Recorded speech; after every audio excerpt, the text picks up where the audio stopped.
जय हिंद। तो प्यारे बच्चों, क्या हाल चाल। उम्मीद करता हूँ कि आप सब बढ़िया होंगे और घर पे अच्छी तरह से पढ़ाई कर रहे होंगे। तो आइए इस वीडियो में हम पढ़ेंगे टेंस, और टेंस में पढ़ेंगे कंटिन्यूअस टेंस यानी प्रेजेंट कंटिन्यूअस टेंस किसे कहते हैं। उदाहरण सहित, परिभाषा सहित हमको पढ़ना है इसमें। तो सबसे पहले, अगर आप कहीं भी जाते हैं, एग्जाम की तैयारी भी कर रहे होंगे, तो आपको टेंस में जरूर पूछता है कंटिन्यूअस टेंस। अगर पूछ देगा तो हमको किस प्रकार उसको हल करना है, इसमें देखिए। तो सबसे पहले अगर डेफिनेशन आपसे पूछता है, तो डेफिनेशन में हमको इस प्रकार लिखना है कि जब वाक्य के अंत में, यानी कंटिन्यूअस टेंस की परिभाषा बता रहे हैं, तो बोलेगा जब वाक्य के अंत में रहा, रही, रही के बाद है, हु इत्यादि शब्द आए।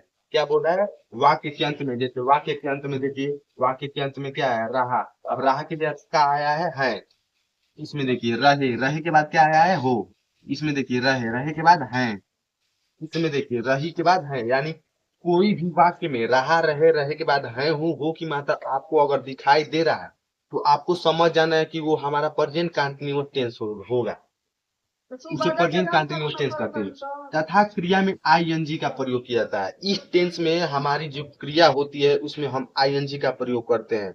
जैसे खाना, तो खाना का मीनिंग क्या होता है? ईट। तो ये हमारी क्रिया हो गई, यानी खाना। तो खाना में आईएनजी का प्रयोग कर देंगे। जैसे बेचना हो गया, तो बेचना का मीनिंग सेल होता है, तो सेल में जोड़कर क्रिया का आईएनजी लगा के सेलिंग कर देंगे। तो देखिए किया जाता है। एक वचन के लिए इज तथा बहुवचन के लिए आर का प्रयोग होता है। इसमें एक वचन के लिए, एक वचनकर्ता के लिए इज का प्रयोग करेंगे तथा बहुवचनकर्ता के लिए आर का प्रयोग करेंगे। जैसे देखिए एग्जाम्पल में हमको क्या दिया है? रमेश पानी पी रहा है। अब रमेश एक के गुना आदमी है, तो रमेश एक के गो आदमी है, तो यानी हमारा एक वचन होगा। तो इसमें हम किसका प्रयोग करेंगे? तो इज का प्रयोग करेंगे। तो देखिए सबसे पहले रमेश, तो रमेश का रमेश लिखेंगे RAMESH, रमेश।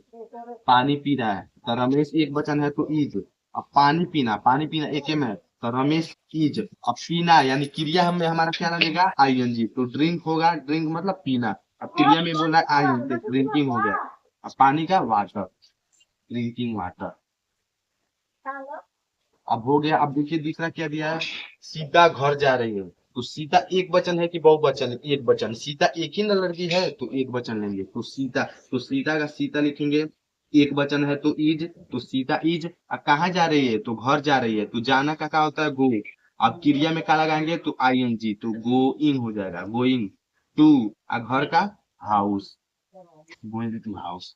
अगला टेंस देखिए क्या दिया है? तुम किताब पढ़ रहे हो। अब तुम आ गया, यानी हमारा तुम किस में जाएगा? तो बहुवचन में जाएगा। तो तुम के साथ हम क्या लगाएंगे? आर लगाएंगे। तो तुम का मीनिंग होगा यू। अब हो का RUR। अब क्या पढ़ रहा है? तो किताब पढ़ रहे हो। तो पढ़ना का होता है हमारा रीड, RED। अब क्रिया है तो क्रिया में क्या लगाएंगे? आईएनजी, तो ING। रीडिंग हो गया। क्या पढ़ रहा है? तो किताब पढ़ रहा है, तो रीडिंग बुक। अब देखिए चौथा क्या दिया है? तो हम क्रिकेट खेल रहे हैं। तो ये भी हमारा क्या हो गया? बहुवचन। इसमें भी क्या प्रयोग होगा? तो आर का प्रयोग होगा। तो वी, हमारा बहुवचन हो तो VR।